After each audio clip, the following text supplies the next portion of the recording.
Hello mga kanats. Alam nyo ba na ang Ontario, sa lahat ng province yata, ang Ontario ang nag put up ng tawag dito electric charger. Ito mga kanats, ito, to charge your vehicle, download the Flap app for chargers, Downsview Park. Ayan. Ibig sabihin mga kanats, itong parking area na to para sa charging, para sa electric car lang to. Yan Tapos ako, nakapark ako dyan. So ibig sabihin mga kanats, yung sasakyan ko test, electric car test, hindi. Siyempre hindi electric car yung sasakyan ko mga kanats, nakiparking lang ako. Kaya ito mga kanats, ayan may charge to. Tingnan, magkano yan? $4 per hour. First 3 minutes. Ganon. Wow. Napakamura naman. $4 per hour. So, gaano ba katagal ang mag-charge ng sasakyan? Marami to mga kanats, Ilang station to? 1, 2, 3, 4. 4 na station, pero dalawa ang pwede mag-charge. So, dalawang dalawang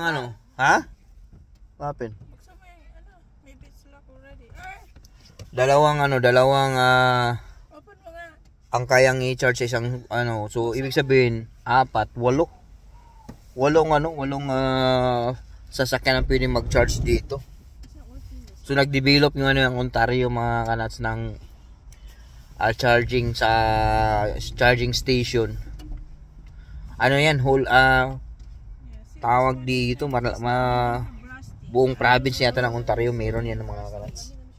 So talagang ang province ng Ontario is in the edge of developing EV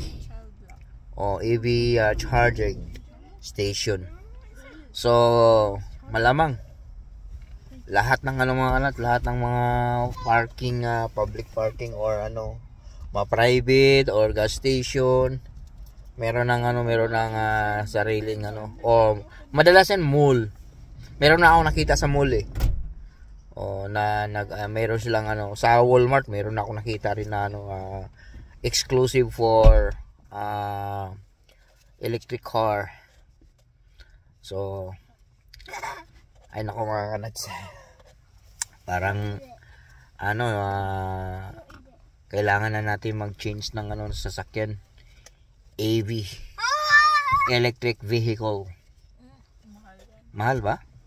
Ha? $4 an hour. $4 an hour? Ang tanong ilang oras ang charging? Kasi meron namang na quick charging Parang di ba cellphone? Half hour lang na full na. Kasi ang mangyari kasi ito sa pagkawas na ma-piece out na yung gas at saka diesel. Ha? Ma-piece out yan tis. Oo. Pamahal tis, isipin mo na ngayon? Magto $2 na. Nasa dyan nila para sa ganun lalong marami interest sa electric car? Oo.